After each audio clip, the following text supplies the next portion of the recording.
ಎಲ್ಲರಿಗೂ ನಮಸ್ಕಾರ. ನನ್ನ ಹೆಸರು ಛಾಯಾ ಅಂತ. ಒಂದು ಕಾಲೇಜಲ್ಲಿ ಕೆಮಿಸ್ಟ್ರಿ ಪ್ರೊಫೆಸರಾಗಿ ವರ್ಕ್ ಮಾಡ್ತಾ ಇದ್ದೀನಿ. ನನ್ನ ಇಂಟೆನ್ಷನ್ ಈ ಚಾನಲ್ನ ಸ್ಟಾರ್ಟ್ ಮಾಡೋದಕ್ಕೆ ಅಂದರೆ ಸಾಧ್ಯ ಆದಷ್ಟು ಕೆಮಿಸ್ಟ್ರಿ ರಿಲೇಟೆಡ್ ಟಾಪಿಕ್ನ ಸಿಂಪಲಾಗಿ ಕನ್ನಡದ ಪ್ರಯತ್ನ ಮಾಡ್ತಿದ್ದೀನಿ. ಕೆಮಿಸ್ಟ್ರಿ ಇಷ್ಟ ಇಲ್ದರು ಕೆಮಿಸ್ಟ್ರಿ ಕಡೆಗೆ ಸೆಳೆಯುವಂಥ ಪ್ರಯತ್ನ ನಾನು ನನ್ನ ಚಾನಲ್ ಮುಖಾಂತರ ಮಾಡ್ತಾಯಿದ್ದೀನಿ. ಪರ್ಟಿಕ್ಯುಲರ್ಲಿ ಕನ್ನಡ ಮೀಡಿಯಂ ಹುಡುಗರಿಗೆ, ರೂರಲ್ ಹುಡುಗರಿಗೆ ಹೆಲ್ಪ್ ಆಗಲಿ ಅಂತ ಕೆಮಿಸ್ಟ್ರಿನ ಕನ್ನಡದ ಹೇಳುವಂಥ ಪ್ರಯತ್ನ ನಾನು ನನ್ನ ಚಾನಲ್ ಮುಖಾಂತರ ಮಾಡ್ತಾಯಿದ್ದೀನಿ. ಸದ್ಯಕ್ಕೆ ನೀವೇನು ರಾಣಿ ಚೆನ್ನಮ್ಮ ಯೂನಿವರ್ಸಿಟಿನಲ್ಲಿ ಓದ್ತಾ ಇದ್ದೀರಾ, 4th ಸೆಮ್ಮಲ್ಲಿದ್ದೀರಾ, ಕೆಮಿಸ್ಟ್ರಿನ ಒನ್ ಆಫ್ ದಿ ಮೇಜರ್ ಸಬ್ಜೆಕ್ಟಾಗಿ ತೊಗೊಂಡಿದ್ದೀರಾ.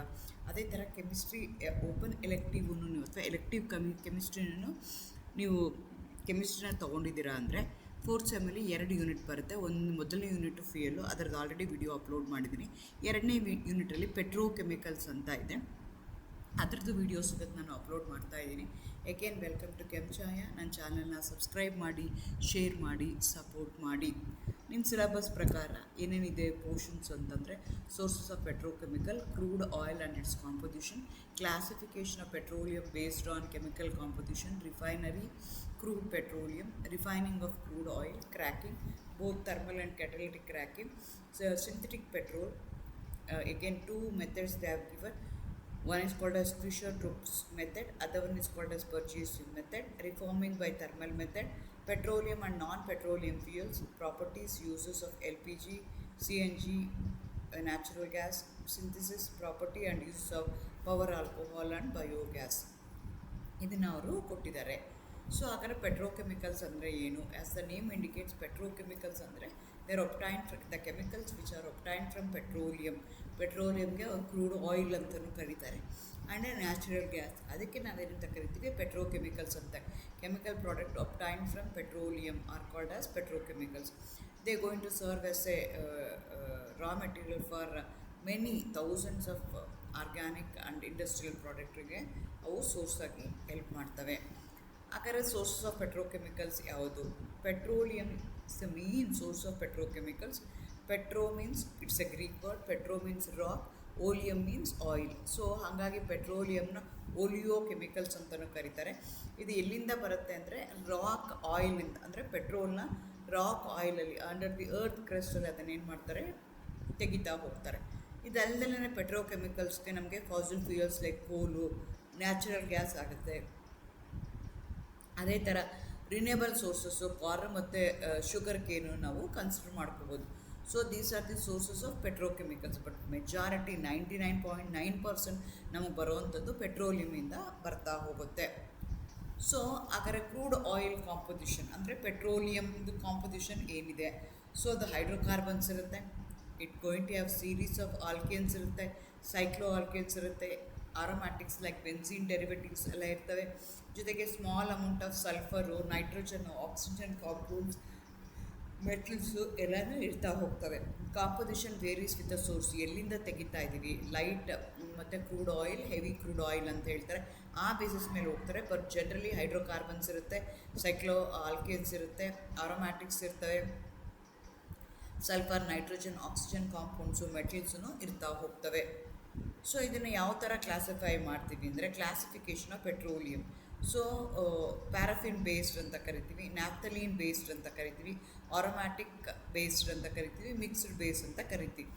ಸೊ ಆಲ್ಕೇನ್ ರಿಚ್ ಇತ್ತು ಅಂತ ತಿಳ್ಕೊಂಡು ನಾನು ಹೇಳ್ದಂಗೆ ನಿಮ್ಮದು ಪೆಟ್ರೋಲಿಯಮಲ್ಲಿ ಏನಿರುತ್ತೆ, ಆಲ್ಕೇನ್ಸ್ ಇರುತ್ತೆ, ಸೈಕ್ಲೋ ಆಲ್ಕೇನ್ಸ್ ಇರುತ್ತೆ, ಬೆನ್ಸಿನ್ ಡೆರಿವೇಟಿವ್ಸ್ ಇರುತ್ತೆ, ಅದ್ರ ಜೊತೆಗೆ ಮೆಟಲ್ಸ್ ಇರುತ್ತೆ, ಫಾಸ್ಫರು, ಸಲ್ಫರು ಎಲ್ಲ ಇರ್ತಾ ಹೋಗ್ತವೆ. ಸೊ ಅದನ್ನು ಯಾವ ಥರ ಕ್ಲಾಸಿಫೈ ಮಾಡ್ತೀವಿ ಅಂದರೆ ಸೋರ್ಸ್ ಯಾವುದಂತ ತೊಗೊಂಡಿದ್ದೀವಿ, ಜೊತೆಗೆ ಅದರಲ್ಲಿ ಯಾವ ಕಂಟೆಂಟು ಜಾಸ್ತಿ ಇದೆ ಅನ್ನೋ ಬೇಸ್ ಮೇಲೆ ಕ್ಲಾಸಿಫಿಕೇಷನ್ ಮಾಡ್ತಾರೆ. ಪ್ಯಾರಾಫಿನ್ ಬೇಸ್ಡ್ ಆಲ್ಕೇನ್ ರಿಚ್ ಇದೆ, ಅದೇ ಥರ ನ್ಯಾಫ್ಥಲೀನ್ ಬೇಸ್ಡ್ ಸೈಕ್ಲೋ ಆಲ್ಕೇನ್ ರಿಚ್ ಇರುತ್ತೆ, ಆರೋಮ್ಯಾಟಿಕ್ ಬೇಸ್ಡ್ ಅಂದರೆ ಬೆನ್ಸಿನ್ ಡೆರಿವೇಟಿವ್ಸ್ ಇದೆ, ಮಿಕ್ಸ್ಡ್ ಅಂತಂದರೆ ಕಾಂಬಿನೇಷನ್ ಇರುತ್ತೆ. ಅದಾದರೆ ಈಗ ಪೆಟ್ರೋಲಿಯಮ್ದು ಸಿಕ್ಕಿದೆ, ಯಾವ್ಯಾವ ಸೋರ್ಸಿಂದ ನಾವು ತೆಕ್ಕೋಬೋದು ಅದನ್ನು ಆಯಿಲ್ನ ಅಂತ ಅಂದ್ಕೊಂಡಿದ್ದಾರೆ. ಅದನ್ನು ರಿಫೈನ್ ಮಾಡೋದು. ಈಗ ನನಗೇನಾಗಿದೆ, ಕ್ರೂಡ್ ಪೆಟ್ರೋಲಿಯಂ ಸಿಕ್ಕಿದೆ, ಕ್ರೂಡ್ ಆಯಿಲ್ ಸಿಕ್ಕಿದೆ, ರಾಕ್ ಆಯಿಲಿಂದ ನನಗೆ ಆಯಿಲು ಸಿಕ್ಕಿದೆ. ಅದನ್ನು ನಾನೇನು ಮಾಡಬೇಕು, ರಿಫೈನ್ ಮಾಡಬೇಕು. Because it going to huge number of chemicals ಇರುತ್ತೆ, ಹೈಡ್ರೋಕಾರ್ಬನ್ಸ್ ಇರ್ತವೆ, ಮೆಟಲ್ಸ್ ಇರ್ತವೆ, ಬೇರೆ ಬೇರೆ ಇಂಪ್ಯೂರಿಟೀಸ್ ಇರ್ತವೆ, so many things it going to have. So it's a mixture of so many chemicals. Diesel ಆಗಿರ್ಬೋದು, ಜೆಟ್ ಫ್ಯೂಯಲ್ ಇರ್ಬೋದು, ಗ್ಯಾಸೋಲಿನ್ ಇರ್ಬೋದು, ಇದೆಲ್ಲನೂ ಇರ್ತವೆ. ಸೊ ಅದರಲ್ಲಿ ನನಗೆ ಬೇಕಾಗಿದ್ದನ್ನು ನಾನು ಏನು ಮಾಡ್ಕೋಬೇಕು, ರಿಫೈನ್ ಮಾಡ್ಕೋಬೇಕು. ಸೊ ಬರೀ ಪೆಟ್ರೋಲ್ ಅಷ್ಟೇ ತಗೋಬೇಕು, ಅದೇ ಡೀಸೆಲ್ ಅಷ್ಟೇ ತಗೋಬೇಕು, ಆ ರೀತಿಯಾಗಿ ಬೇರೆ ಬೇರೆದನ್ನು ನಾನು ತೆಕ್ಕೊಳ್ತಾ ಹೋಗಬೇಕು. ಆ ಪ್ರೋಸೆಸ್ಗೆ ನಾವೇನಂತ ಕರಿತೀವಿ, ರಿಫೈನಿಂಗ್ ಅಂತ ಕರಿತೀವಿ. Crude oil is refining. Crude oil refining is an industrial process of separating raw materials into useful product. A huge product which going to contain many chemicals. ಇದನ್ನು ಸ್ಮಾಲ್ ಪಾರ್ಟ್ ಆಗಿ ಯೂಸಬಲ್ ಪ್ರಾಡಕ್ಟ್ಸ್ ಆಗಿ convert ಮಾಡ್ತೀವಿ, such as gasoline, diesel, jet fuel etcetera. ಇದನ್ನು ಯಾವ ಥರ ಮಾಡ್ತಾರೆ ಅಂದರೆ separation, conversion and treatment ಮಾಡಿ ಮಾಡ್ತಾ ಹೋಗ್ತಾರೆ. The process primarily uses fractional distillation to heat and split hydrocarbon by boiling point followed by cracking to break a large molecules into a lighter high value products. So ಇದಕ್ಕೆ ಏನು ಮಾಡ್ತಾ ಇದ್ದೀವಿ, petroleum ಇದೆ. Petroleum is a huge combination aromatics, hydrocarbons, alkane, saturated hydrocarbon, aromatics ಇರ್ತವೆ, cyclic compounds ಇರ್ತವೆ, ಜೊತೆಗೆ metals ಇರ್ತವೆ, sulphur, nitrogen ಇದೆಲ್ಲನೂ ಇರ್ತವೆ. ಅದನ್ನೆಲ್ಲನೂ ಇರೋವಂಥದ್ದಕ್ಕೆ ನಾವೇನಂತ ಕರಿತೀವಿ, ಪೆಟ್ರೋಲಿಯಂ ಅಂತ ಕರಿತೀವಿ. ಅದು ಕ್ರೂಡ್ ಫಾರ್ಮಲ್ಲಿದೆ, which is a mixture of so many things. ಅದನ್ನು ನಾನು ಏನು ಮಾಡಿಬಿಟ್ಟು ರಿಫೈನ್ ಮಾಡಿ ಒಂದೊಂದೇ ಯೂಸ್ಫುಲ್ ಪ್ರಾಡಕ್ಟ್ ಆಗಿ ಅದನ್ನು ನಾನು ಸಪ್ರೇಟ್ ಮಾಡ್ತಾ ಹೋಗ್ತೀನಿ. ಈ ಪ್ರೋಸೆಸ್ಗೆ ನಾನೇನಂತ ಕರಿತೀನಿ, ರಿಫೈನಿಂಗ್ ಅಂತ ಕರಿತೀನಿ. ಇದನ್ನು ಜನರಲಿ ನಾನೇನು ಮಾಡ್ತೀನಿ, ಫ್ರ್ಯಾಕ್ಷನಲ್ ಡಿಸ್ಟಿಲೇಷನ್ ಮಾಡಿ ಹೀಟ್ ಮಾಡ್ತೀನಿ. ನಿಮ್ಗೆ ಕೊಟ್ಟಿರುವಂಥ ಕ್ರೂಡ್ ಆಯಿಲ್ ಅಥವಾ ಕ್ರೂಡ್ ಪೆಟ್ರೋಲಿಯಮ್ನ ಏನು ಮಾಡ್ತೀವಿ, ಹೀಟ್ ಮಾಡ್ತೀವಿ. ಅಟ್ ಡಿಫ್ರೆಂಟ್ ಟೆಂಪ್ರೇಚರ್ಸ್ ನಾವೇನು ಮಾಡ್ತಾ ಹೋಗ್ತೀವಿ, ಫ್ರ್ಯಾಕ್ಷನ್ಸ್ನ ಕಲೆಕ್ಟ್ ಮಾಡ್ಕೊಳ್ತಾ ಹೋಗ್ತೀವಿ. ಅದಾದಮೇಲೆ ಮತ್ತೆ ಆ ಕಲೆಕ್ಟ್ ಆಗಿರೋವಂಥ ಫ್ರ್ಯಾಕ್ಷನ್ನ ಕ್ರ್ಯಾಕಿಂಗ್ ಮಾಡಿ we are going to convert the very huge molecules to a light high value product ಆಗಿ ನಾವು ಮಾಡ್ತಾ ಹೋಗ್ತೀವಿ. ಈ ಎಂಟೈರ್ ಪ್ರೋಸೆಸ್ಗೆ ನಾವೇನಂತ ಕರಿತೀವಿ, ರಿಫೈನಿಂಗ್ ಅಂತ ಕರಿತೀವಿ. Refining of the crude petroleum, ನಾನು ಹೇಳ್ದಂಗೆ ಇಲ್ಲಿ ಕ್ರೂಡ್ ಆಯಿಲ್ ಇದೆ, ಅದನ್ನು ಚೆನ್ನಾಗಿ ಹೀಟ್ ಮಾಡ್ತಾರೆ. ಬೇರೆ ಬೇರೆ ಟೆಂಪ್ರೇಚರ್ಗೆ ಬೇರೆ ಬೇರೆ fractionally we are going to distil.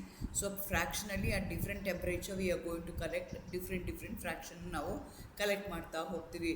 90 Fahrenheit, 90 to 220 Fahrenheit, 220 to 350, 350 to 450, 450 to 650, 650 to 800, 800 and above. ಈ ರೀತಿಯಾಗಿ ನಾವೇನು ಮಾಡ್ತೀನಿ, ಅದನ್ನು ಸ್ಪ್ಲಿಟ್ ಮಾಡ್ತಾ ಹೋಗ್ತೀನಿ. ಸೊ 90ಗೆ ಬಂದಾಗ ಏನಾಗುತ್ತೆ, ಪ್ರೊಪಲಿನ್ ಬರೀ ಏನಾಗಿರುತ್ತೆ, ನಿಮಗೆ ಲೈಟರ್ ಹೈಡ್ರೋಕಾರ್ಬನ್ಸ್ ಬಂದಿರುತ್ತೆ. ಸೊ ಇನ್ನೂ ಸ್ವಲ್ಪ ಹೀಟ್ ಮಾಡಿದಾಗ ಏನಾಗುತ್ತೆ, ನಿಮಗೆ ನ್ಯಾಫ್ತಾ ಹೊರಗಡೆ ಬರುತ್ತೆ. ಅದಾದಮೇಲೆ ಹೆವಿ ವರ್ಜಿನ್ ನ್ಯಾಫ್ತಾ ಬರುತ್ತೆ, ಕೆರೋಸಿನ್ ಬರುತ್ತೆ, ಡೀಸೆಲ್ ಲೈಟ್ ಆಯಿಲ್ ಬರುತ್ತೆ, ಹೆವಿ ಆಯಿಲ್ ಬರುತ್ತೆ, ರೆಸಿಡ್ಯೂಯಲ್ ಫ್ಯೂಯಲ್ ಬರುತ್ತೆ. ಸೊ ಇದನ್ನು ಏನು ಮಾಡ್ತೀನಿ ನಾನು, ಬೇರೆ ಬೇರೆ based on there fractional distillation, based on there melting point, ಬೇರೆ ಬೇರೆ ಫ್ರ್ಯಾಕ್ಷನ್ ಆಗಿ ನಾನು ಈ ರೀತಿಯಾಗಿ ಕನ್ವರ್ಟ್ ಮಾಡಿಕೊಂಡು ಅದನ್ನು ಏನು ಮಾಡ್ತೀನಿ, ಅದನ್ನು ಸಪ್ರೇಟ್ ಮಾಡ್ಕೊಳ್ತೀನಿ. ಅದನ್ನು ನಾನು ಏನು ಮಾಡ್ತೀನಿ, ಆಮೇಲೆ ಬೇರೆ ಬೇರೆ ಪ್ರೋಸೆಸ್ನ ಮಾಡಿ ಬೇರೆ ಬೇರೆ ಥರ ಟ್ರೀಟ್ಮೆಂಟ್ನ ಮಾಡಿ ಅದನ್ನು ನಾನು ಪ್ಯೂರ್ ಫಾರ್ಮ್ಗೆ ತೊಗೊಂಡು ಬರ್ತೀನಿ. ಈ ಎಂಟೈರ್ ಪ್ರೋಸೆಸ್ಗೆ ನಾವೇನಂತ ಕರಿತೀವಿ, ರಿಫೈನಿಂಗ್ ಅಂತ ಕರಿತೀವಿ. ಅದೇ ಥರ ನಾನು ಕ್ರ್ಯಾಕಿಂಗ್ ಅಂತ ವರ್ಡ್ ಯೂಸ್ ಮಾಡಿದೆ. Cracking is a chemical refinery process that breaks down the large complex hydrocarbon molecules found in the crude oil into a smaller, more useful ones. So cracking ಅಂದರೆ ಏನಾಯಿತು, ಈಗ ಬೇರೆ ಬೇರೆ ಟೆಂಪ್ರೇಚರ್ಗೆ ಏನು ಮಾಡಿದೆ, ಅದನ್ನು ಕಲೆಕ್ಟ್ ಮಾಡ್ಕೊಂಡಿದ್ದೀನಿ. ಕಲೆಕ್ಟ್ ಮಾಡ್ಕೊಂಡಿರೋದನ್ನು ಏನು ಮಾಡಬೇಕು, ಮತ್ತೆ ಅದನ್ನು ನಾನು ಕ್ರ್ಯಾಕ್ ಮಾಡಬೇಕು. ಅದನ್ನು ಬಡಿದು ಸ್ಮಾಲ್ ಪೀಸಸ್ ಆಗಿ ಅದನ್ನು ಕನ್ವರ್ಟ್ ಮಾಡ್ಕೊಳ್ತೀನಿ. ಅದಕ್ಕೆ ನಾನೇನಂತ ಕರಿತೀನಿ, ಕ್ರ್ಯಾಕಿಂಗ್ ಅಂತ ಕರಿತೀನಿ. ಇದು either I can do using a catalyst or I can using a temperature. High temperature breaks a large hydrocarbons into smaller one, or you can also use a catalyst like zeolites, more efficient, produces a high octane petrol ನನಗೆ ಬರ್ತಾ ಹೋಗುತ್ತೆ. ಇದು natural ಆಗಿ ನನಗೆ petroleum ಇಂದ ಬರುವಂಥದ್ದು. ಅದೇ ರೀತಿಯಾಗಿ ನಾನು ಏನು ಮಾಡ್ಬೋದು, ಇದನ್ನು ನಾನು synthetically I can prepare in the lab. ಅದಕ್ಕೆ ನಾವೇನಂತ ಕರಿತೀವಿ, ಸಿಂಥೆಟಿಕ್ ಪೆಟ್ರೋಲ್ ಅಂತ ಕರಿತೀವಿ. ಸೊ ಈಗ ನಿಮ್ಗೆ ಆಲ್ರೆಡಿ ಗೊತ್ತಿದೆ, ಎಂಟೈರ್ ವರ್ಲ್ಡಲ್ಲಿ everybody is fighting against one country, is fighting against the other country. So somebody wants to dominate over the other. ಈ ಥರ ಎಲ್ಲ ಯಾಕೆ ಆಗ್ತಿದೆ ಅಂತಂದರೆ, ಓನ್ಲಿ ಬಿಕಾಸ್ ಆಫ್ ದಿ ನನಗೆ ಪೆಟ್ರೋಲಿಯಂ ಪ್ರಾಡಕ್ಟ್ ಇರ್ಬೋದು. ಈಗ ಮಿಡ್ಲ್ ಈಸ್ಟಲ್ಲೆಲ್ಲ ಏನಾಗಿದೆ, ಪೆಟ್ರೋಲಿಯಂ ಪ್ರಾಡಕ್ಟು ಜಾಸ್ತಿ ಇದೆ. ಸೊ ಹಾಗಾಗಿ everyone wants to have a control over such places. So ಹಾಗಾಗಿ ಏನಾಗ್ತಾ ಇದೆ, entire world is under a threat. ಯಾವಾಗ ಯಾರಿಗೆ ಏನಾಗುತ್ತೋ, ಯಾರ ಮೇಲೆ ಏನು ತೊಂದರೆ ಆಗುತ್ತೋ. LPG ಗ್ಯಾಸ್ದು ನಿಮಗೆ ಈಗ ಆಲ್ರೆಡಿ ಗೊತ್ತಾಗಿದೆ, ಸುಮಾರು ಒಂದೂವರೆ ತಿಂಗಳಿಂದ ಪ್ರಾಬ್ಲಮ್ ಆಗ್ತಾ ಇದೆ. ಅಷ್ಟು ಈಸಿಯಾಗಿ ಸಿಗ್ತಾ ಇಲ್ಲ. ಎಲ್ಲದಕ್ಕೂ ನನಗೆ ಬೇಕಾಗಿರುವಂಥದ್ದು ಪೆಟ್ರೋಲಿಯಂ ಪ್ರಾಡಕ್ಟು ನನಗೆ ಸಿಗುತ್ತಾ ಇಲ್ವಾ ಅಂತ. ಅದಕ್ಕೆ ಇದೆಲ್ಲ ಯಾವುದು ಬೇಡ ಅಂತ ನಾವೇ why can't be prepared the synthetic petrol, ಬೇರೆ ಎಲ್ಲ ಕೆಮಿಕಲ್ಸು ನಾನು ಮಿಮಿಕ್ರಿ, ನೇಚರ್ದು ಮಿಮಿಕ್ರಿ ಮಾಡಿ ನಾನು ಪ್ರಿಪೇರ್ ಮಾಡ್ತೀನಲ್ಲ ಲ್ಯಾಬಲ್ಲಿ, ಅದೇ ಥರ ಪೆಟ್ರೋಲು ಯಾಕೆ ಮಾಡಬಾರ್ದು ಅಂತ ನಾವು ಕನ್ಸಿಡರ್ ಮಾಡಿದ್ರು. ಅದಕ್ಕೆ ನಾವೇನಂತ ಕರಿತೀವಿ, ಸಿಂಥೆಟಿಕ್ ಪೆಟ್ರೋಲ್ ಅಂತ ಕರಿತೀವಿ. Artificially produce liquid fuel that mimics the chemical property of the conventional gasoline. Gasoline ಅಂದರೆ ನಮ್ಮದು ಪೆಟ್ರೋಲ್ಗೆ ಗ್ಯಾಸೋಲಿನ್ ಅಂತ ಹೇಳ್ತಾರೆ. ಆ ಪೆಟ್ರೋಲ್ಗೆ ಏನು ಮಿಮಿಕ್ ಇದೆಯಲ್ಲ ಅದೇ ಥರ ಮಿಮಿಕ್ ಆಗುವಂಥದ್ದು ನಾನು ಕೆಮಿಕಲ್ನ ಪ್ರಿಪೇರ್ ಮಾಡ್ತೀನಿ. ಅದಕ್ಕೆ ನಾನೇನಂತ ಕರಿತೀನಿ, ಸಿಂಥೆಟಿಕ್ ಪೆಟ್ರೋಲ್ ಅಂತ ಕರಿತೀನಿ. ಆರ್ಟಿಫಿಷಿಯಲಿ ಪ್ರೊಡ್ಯೂಸ್ ಮಾಡ್ತೀನಿ liquid fuel that going to mimics the chemical property of the conventional gasoline. Unlike the standard petrol refined from the crude oil, synthetic petrol is manufactured from the feedstocks such as coal, natural gas, biomass, or even captured carbon dioxide and hydrogen. So ಇದನ್ನು ನಾನು ಹಿಂಗೆ ಸಿಂಥೆಟಿಕ್ಕಾಗಿ ಮಾಡಬೇಕು ಅಂದರೆ natural ಸಿಕ್ಕುವಂಥದ್ದಕ್ಕೆ ಏನು ಮಾಡ್ತೀನಿ, ಅದನ್ನು refine ಮಾಡ್ತೀನಿ. Crude oil ಇದೆ, ರಿಫೈನ್ ಮಾಡಿ ಏನು ಮಾಡ್ತೀನಿ, ಅದನ್ನು ನಾನು ಪ್ರಿಪೇರ್ ಮಾಡ್ತೀನಿ. ಆದರೆ ಸಿಂಥೆಟಿಕ್ ಪೆಟ್ರೋಲ್ ಮಾಡಬೇಕು ಅಂತಂದರೆ ನನಗೆ ಫೀಡ್ ಸ್ಟಾಕ್ ಬೇಕಾಗತ್ತೆ, ಕೋಲ್ ಬೇಕಾಗತ್ತೆ, ನ್ಯಾಚುರಲ್ ಗ್ಯಾಸ್ ಬೇಕಾಗತ್ತೆ, ಬಯೋಮ್ಯಾಸ್ ಬೇಕಾಗತ್ತೆ. ಅದು ಯಾವುದೂ ಇಲ್ಲ ಅಂದರೆ ಕಾರ್ಬನ್ ಡೈಆಕ್ಸೈಡ್ ಮತ್ತು ಹೈಡ್ರೋಜನ್ ಬೇಕಾಗತ್ತೆ. So it can be extracted, it can be prepared by 2 different methods. One is called as Fischer Tropsch method, other one is Bergius method ಅಂತ ಹೇಳ್ತೀವಿ. ಸೊ ಕಾರ್ಬನ್ ಮಾನಾಕ್ಸೈಡ್ ಮತ್ತು ಹೈಡ್ರೋಜನ್ ಏನು ಮಾಡ್ತೀವಿ, ಎರಡನ್ನೂ ಹೀಟ್ ಮಾಡ್ತೀವಿ. Using a iron powered catalyst hydrocarbon ಆಗಿ convert ಆಗುತ್ತೆ. ಅಥವಾ ಬರ್ಲಿಜಿಯಸ್ ಮೆಥಡ್ ತೊಗೊಂಡ್ರೆ hydrogenation, direct hydrogenation of the coal at a high pressure and temperature to form the liquid fuel. ಈ ರೀತಿಯಾಗಿ ನಾವು ಪ್ರಿಪೇರ್ ಮಾಡ್ತಾ ಹೋಗ್ತೀವಿ. ಈಗ ಒಂದೊಂದೇ ಮೆಥಡ್ನ ನೋಡ್ತಾ ಹೋಗೋಣ. ಬರ್ಜೀಸಿಯಸ್ ಮೆಥಡ್ ಅಂತ ಹೇಳಿದೆ, ಓಲ್ಡರ್ ಮೆಥಡ್. ಇದನ್ನು 20th ಸೆಂಚುರಿನಲ್ಲಿ ಜರ್ಮನಿಯಲ್ಲಿ ಯೂಸ್ ಮಾಡ್ತಾಯಿದ್ರು. Directly hydrogenates the coal at high temperature and pressure to produce the liquid oil. ಇದಕ್ಕೆ ನಾವೇನಂತ ಕರಿತೀವಿ, ಬರ್ಲಿಜಿಯಸ್ ಪ್ರೋಸೆಸ್ ಅಂತ ಕರಿತೀವಿ. ಇಲ್ಲೇನು ಮಾಡ್ತೀವಿ, finely powdered coke is put in a clean on the paste through a heavy oiling. A catalyst powder, tin or a nickel oleate is mixed with it. The paste is pumped along with the hydrogen gas into a converter where the synthetic paste is heated to 400 to 500 degrees centigrade during the, under a pressure of 200 to 250 atmosphere. So ನಾನು ಏನು ಮಾಡ್ತೀನಿ, ಕೋಲ್ನ ತೊಗೊಳ್ತೀನಿ, ಅದನ್ನು fine powder ಮಾಡ್ತೀನಿ, ಅದಕ್ಕೆ heavy oil ಹಾಕಿ ಏನು ಮಾಡ್ತೀನಿ, paste ಮಾಡ್ಕೊಳ್ತೀನಿ. ಅದಕ್ಕೆ ಕೆಟ್ಲಿಸ್ಟ್ನ ಆ್ಯಡ್ ಮಾಡಿ ಏನು ಮಾಡ್ತೀನಿ, ಅದನ್ನು ಹೀಟ್ ಮಾಡ್ತೀನಿ around 400 to 450 degree centigrade under a pressure of 200 to 250 atmosphere. ಈ ಪ್ರೋಸೆಸ್ ಎಲ್ಲಿ ಏನಾಗುತ್ತೆ ಅಂದರೆ hydrogen combine with a coal to form a saturated hydrocarbon which experience the additional decay at a superior temperature to acutize the combustion of the lesser hydrocarbon. The mixture is led into a condenser where the crude oil is attained. The crude oil is then fractionated to yield gasoline, middle oil and heavy oil. So ಕೋಲ್ನ ತೊಗೊಳ್ತೀವಿ, fine powder ಮಾಡ್ತೀವಿ, ಅದನ್ನು oil ಹಾಕಿ, heavy oil ಹಾಕಿ paste ಮಾಡ್ಕೊಳ್ತೀವಿ. ಅದಕ್ಕೆ catalyst ಹಾಕ್ಬಿಟ್ಟು 400 to 500 degree centigrade under a pressure of 200 to 250 atmosphere ಅದನ್ನು ಚೆನ್ನಾಗಿ ಹೀಟ್ ಮಾಡ್ತೀವಿ. ಈ ಪ್ರೋಸೆಸ್ಸಲ್ಲಿ ಏನಾಗುತ್ತೆ ಅಂತಂದರೆ ಹೈಡ್ರೋಜನ್ ಏನು ಮಾಡುತ್ತೆ, ಕೋಲ್ ಜೊತೆಗೆ ರಿಯಾಕ್ಟ್ ಆಗುತ್ತೆ. ಸೊ ರಿಯಾಕ್ಟ್ ಆಗಿಬಿಟ್ಟು ಅದೇನು ಮಾಡುತ್ತೆ, ಹೈಡ್ರೋಕಾರ್ಬನ್ ನಿಮಗೆ ಫಾರ್ಮೇಷನ್ ಬರುತ್ತೆ. ಆ ಹೈಡ್ರೋಕಾರ್ಬನ್ಸ್ ಏನಾಗಿರುತ್ತೆ, ಮಿಕ್ಸ್ಚರ್ ಆಗಿರುತ್ತೆ.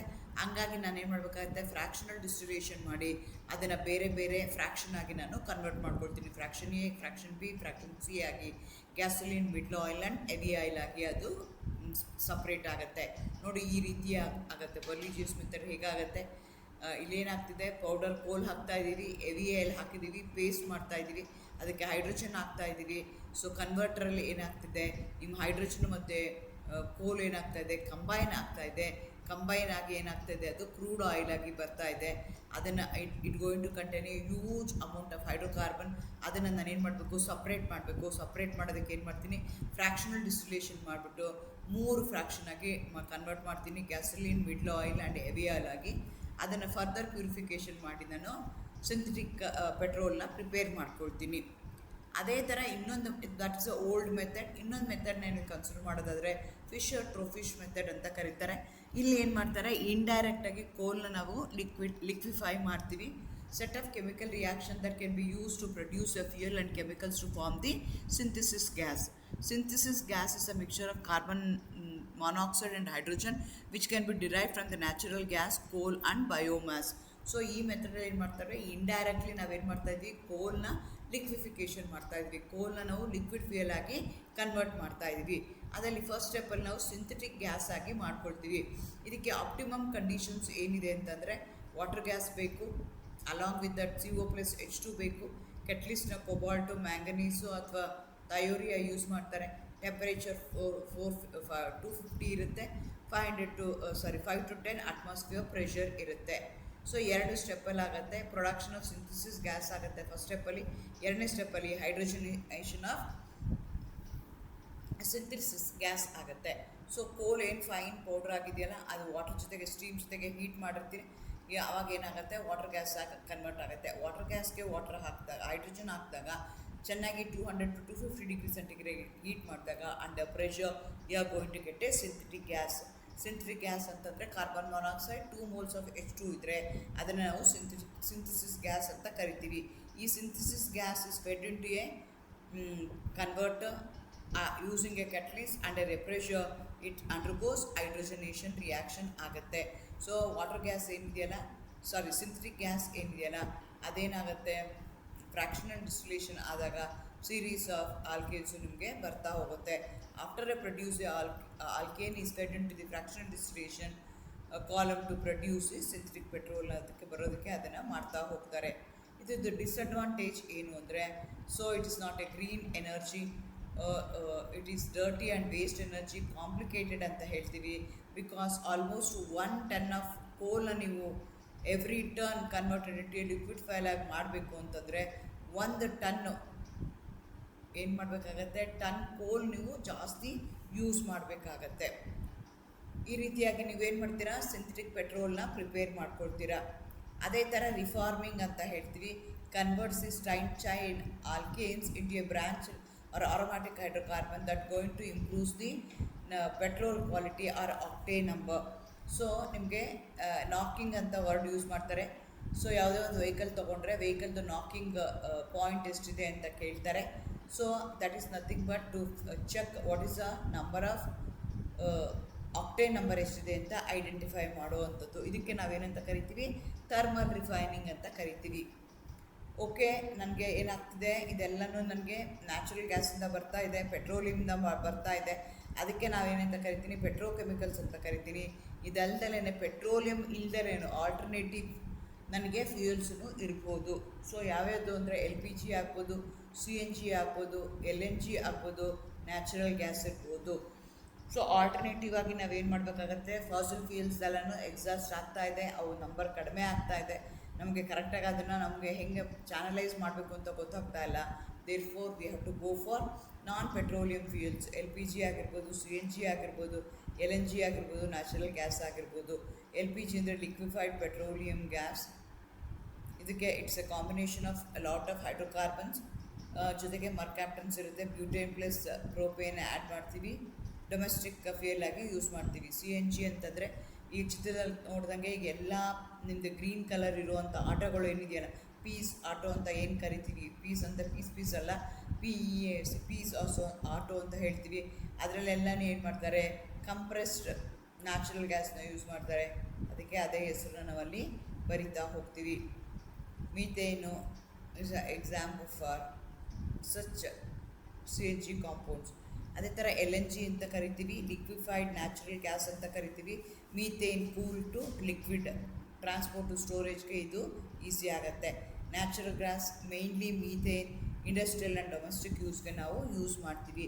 ಸೊ ಈ ರೀತಿಯಾಗಿ ಆಲ್ಟರ್ನೇಟಿವ್ ಆಗಿ ನಾನು ಏನು ಮಾಡ್ತೀನಿ, ಬೇರೆ ಬೇರೆ ಫ್ಯೂಯಲ್ನ ಯೂಸ್ ಮಾಡ್ತೀನಿ. ಇದಲ್ದಲೇ I can also use a power alcohol, I can also use a biomass.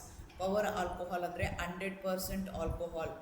So ಅದನ್ನೇ ಏನು ಮಾಡ್ತೀವಿ, ತೊಗೊಂಡು ಪೆಟ್ರೋಲ್ ಜೊತೆಗೆ ಪೆಟ್ರೋಲು ಮತ್ತು ಎಥೆನಾಲ್ನ ಬ್ಲೆಂಡ್ ಮಾಡ್ತೀವಿ. ಸೊ ಅದಕ್ಕೆ ರಿನ್ಯೂಯಬಲ್, ರೆಡ್ಯೂಸ್ ಪೊಲ್ಯೂಷನ್ ಮಾಡುತ್ತೆ, ಗ್ರೀನ್ ಸೋರ್ಸ್ನ ಗ್ರೀನ್ ಎನರ್ಜಿ ಕೊಡುತ್ತೆ, ಅದನ್ನು ಯೂಸ್ ಮಾಡ್ತೀವಿ. ಇಲ್ಲ ಅಂದರೆ ಬಯೋಮಾಸ್ ಅಂತಂದರೆ ಮೀಥೇನ್ ಮತ್ತು carbon dioxide anaerobic digestion of the biomass ಆಗ್ಬೋದು.